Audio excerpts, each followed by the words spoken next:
Hello and welcome to the Handicapable Black Woman Throne Room. My view of humanity is a whole new tea. And today I'm gonna be as messy as normal, of course. But first, hi, hello, how are you? I am the Handicapable Black Woman. I talk about anything from politics, dating nightmares. I spill a lot of tea about my past life being undiagnosed with my disability for years, which I'm going to be covering more today, and also just a lot of things that never come to light or a lot of issues that need to be brought up. So, anyway, yes, like I usually do long talks and I kind of go off topic, but usually it's more of a U turn and everything. Yeah, anyways, whatever. So, but over the last few weeks, or I know I've done a lot of episodes where I talked about the medical situation and my life, family, and everything. And I've been seeing some really good posts on Threads lately. And if you're not a part of Threads, check it out. I don't know, it's kind of like a community without the toxic X stuff. So it's like I kind of feel like I can actually kind of be me. But anyway, I saw this one post about the reality of getting a wheelchair and resources for people with disabilities. And I connected to this so much because, okay, again, I was not diagnosed with my disability until my mid 30s. Doctors told me the pain was in my head. I was making it up. I just wanted attention, anything and everything. And to the point where like I'm still having to work on my psyche because I still blame myself. I blame myself. I say that I'm stupid, I'm dumb because I walk like this. And it's because doctors, year after year after year, even though I would tell them I can't help it, I don't know why I walk like this. They would even tell my mom that I was lying. So then when I got home, she would tell me I was lying, and then I would get disciplined, and it was torture. It was like to be reprimanded, spanked, and dot dot dot. And that entire time, I was literally born with a disability, but I it was spanked into my mind, spanked, beat, what I like, yeah, that it was my fault. And so, anyways, like once I couldn't walk anymore, once I had to have surgery, and the doctors kept saying, okay, once you have this surgery, you have to start walking right. Like they were still blaming me. They were still like, okay, so when you get this new part, now you have to make sure you use it right. You have to make sure you don't damage it. And I'm just like, what? I don't know what I did wrong the first time. And so, like, talk about depression. Like, you have no idea how far, like, below depression, because I'm still going through depression. So it's like, it was bad back then. But anyways, after the surgery, they're still blaming me. I remember my surgeon, like one day my surgeon is like, that night I could not sleep. I was crying almost the entire night because at that appointment, you must not want to walk right. You must not want this. You're not trying hard enough. If you don't start using your leg right soon, you'll never walk right. And I am just in tears because I'm like, I don't know what I'm doing wrong. I don't know why I do this. But then some of the doctors were like, you know what, let's do some tests. Oh, so many expensive tests. But I mean, I'm diagnosed, so long term it's great, but short, like when people say America has the best health system, that I'm evidence of the contrary. Because again, over 30 years, like I should have been getting physical therapy, medications, and different disability resources since birth. Since birth. But then finally, when I get into the disability system and I have to make an appointment in order to get a wheelchair and everything, it's really ridiculous with how the first 30 something years of my life, I am told I have to be normal. When I say normal, I mean quote unquote. It's like I have to live a certain way. I have to be a certain way. I'm making it up. It's my fault. So even if you say you're in pain, you better keep doing this. But you're not, like it was. And see, this is why, yeah, when I get a therapist, ooh, she might need a therapist after my therapy. But it's crazy how I kept being told who I am supposed to be. Everybody kept telling me who I am supposed to be. I better walk right. I better be the best little Christian girl in the world. Even though I'm not good enough, as good as my sister, and they always told me this. Yeah, it's kind of a U-turn, but it's not, because since she walks right, one of my parents would always tell me, sit there and watch her. Sit there and watch her. You can't tell me you can't walk like her. You can't tell me you can't not walk like her. Trip over your feet again and see what happens. The doctors say nothing's wrong with you.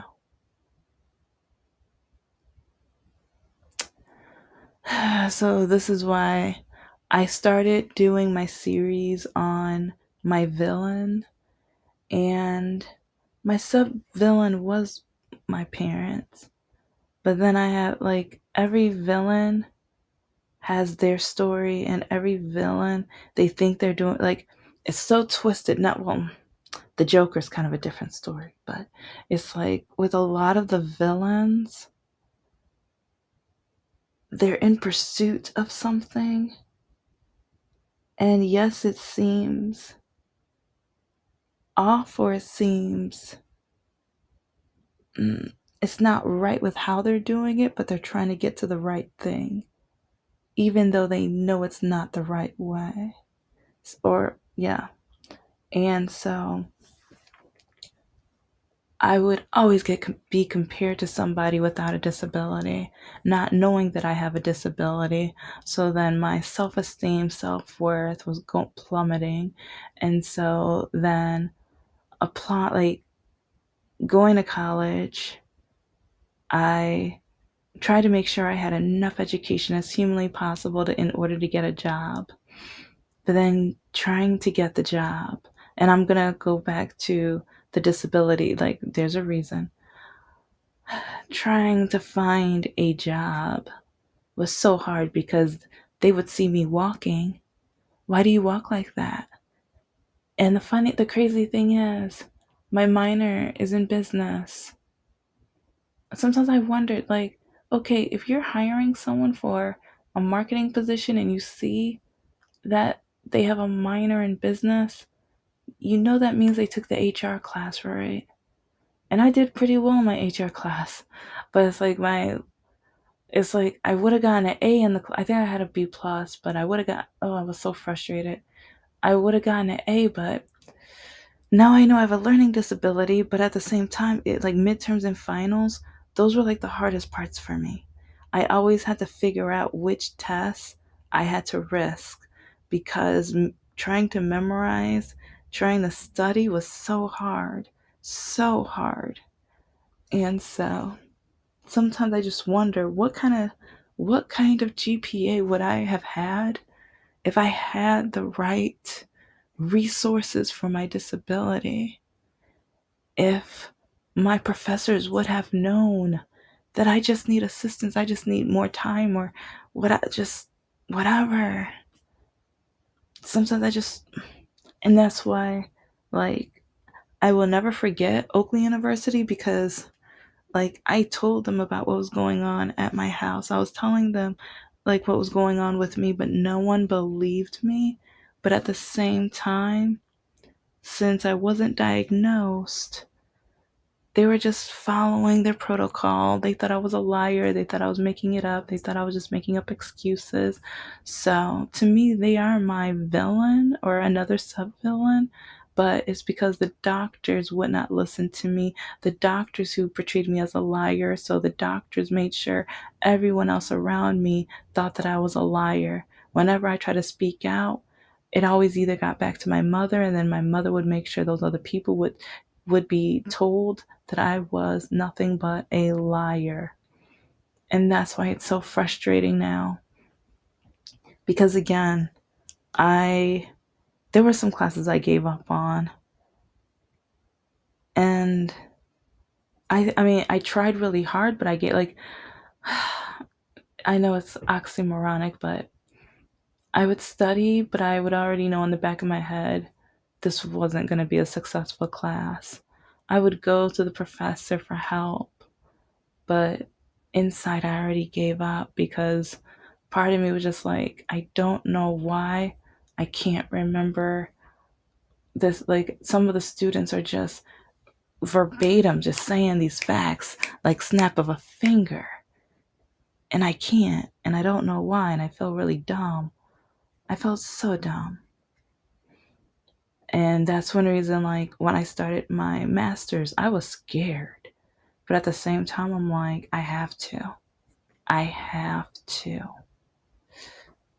And by that time, because it was like by the end of college, I kind of realized how I learned and how much more time it takes me to learn, or how I have to create patterns. Like, to me, it's like I have to create different types of patterns or even a story. Like, one time, with one of my economics classes, I turned it into a Little Red Riding Hood version of a story in order to, like, remember micro and macroeconomics and stuff. And another one was Goldilocks and the Three Bears. That's how I was able to remember some of the terms for it. So while I'm taking the test, I'm going through the story version of what I created, and that's how I was able to get a better grade on that test.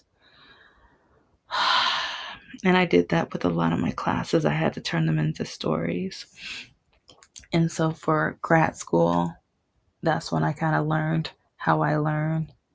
And even as a professor, it's like I would grab current events and current news that, like, with businesses, either like when Red Lobster filed for bankruptcy, and then the Subway documentary.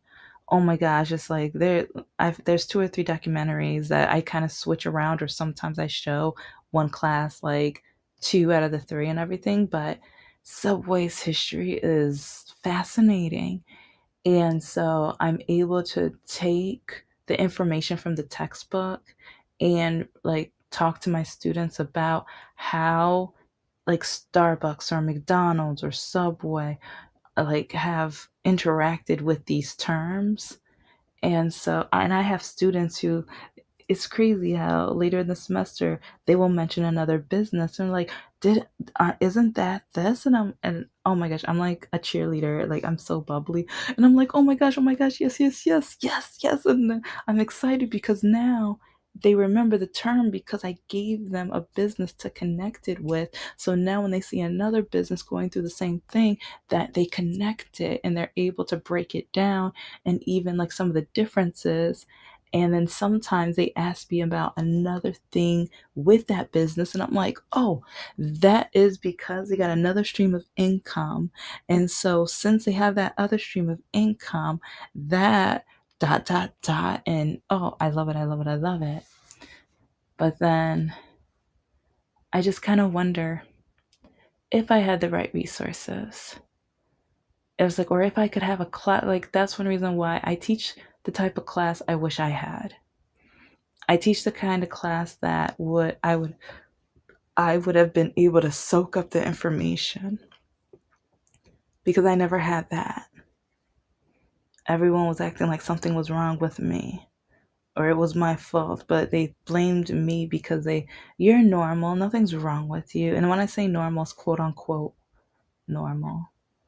And I'm quoting because it's like, you don't know how many times like the doctors, my parents, people from even the university and school, like K through, oh my gosh, K through 12. I have so many stories about that, but they would all say I am normal. But then fast forward back to getting the wheelchair and everything. I lived a normal life, or I was forced into the normal life for so long.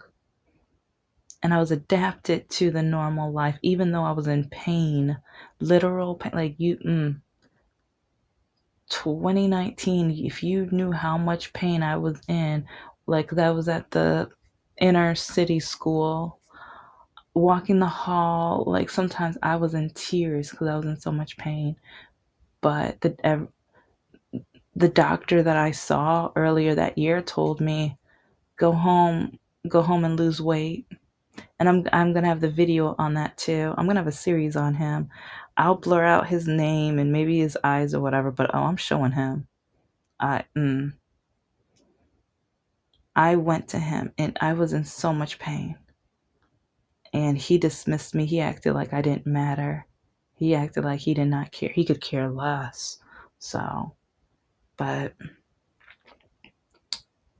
when I tried to get that wheelchair, oh, well, you can go up some stairs, or you have stairs in your house, so you don't get a wheelchair. We can get you a scooter.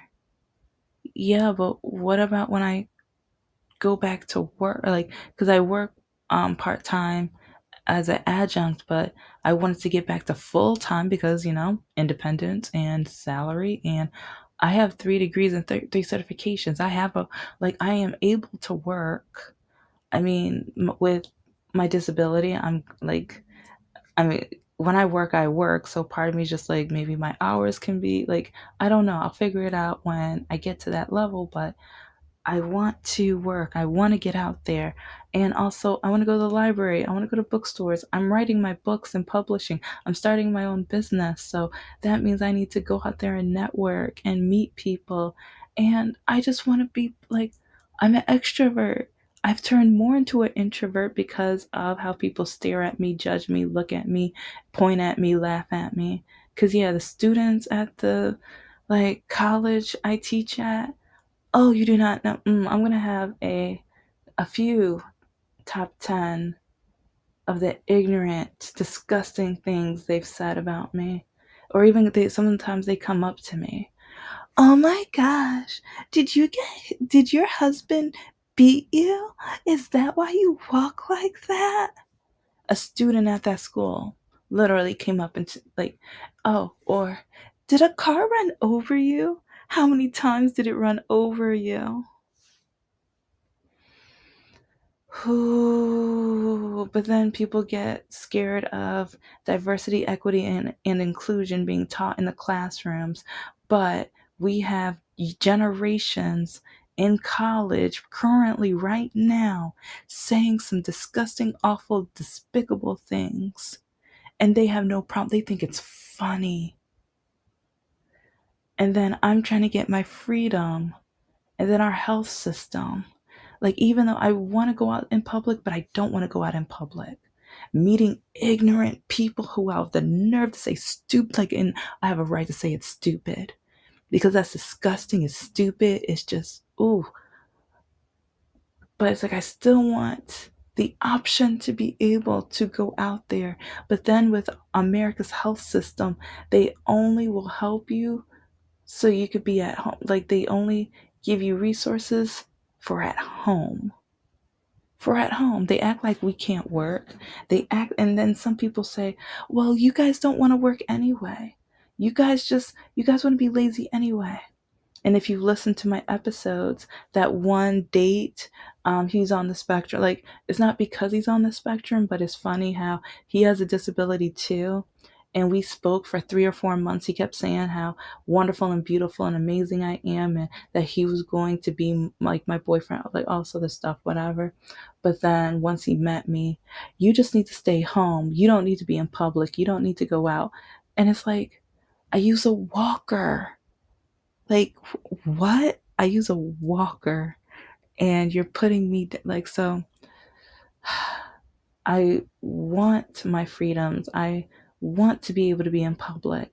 But when you have a health system, when you have ignorance, when you have people saying some of the most obnoxious, idiotic, stupid, like, and some of them do it on purpose. Some of them enjoy being bullies because even as like in public, especially either at church or not, like you don't know, like the Christian community, especially. There's a lot of top tens I need to do, but when they tell me if your parents knew you were gonna end up walking like this, I don't think they would have wanted you. Like, do you know? So okay, I'm gonna end it on that note. So, because yeah, there's gonna be a part two as normal. But thank you for listening to the Handicapable Black Woman Throne Room. I am a woman, I am of color, and I am handicapable. But most importantly, I am human, and you're human too. Take care.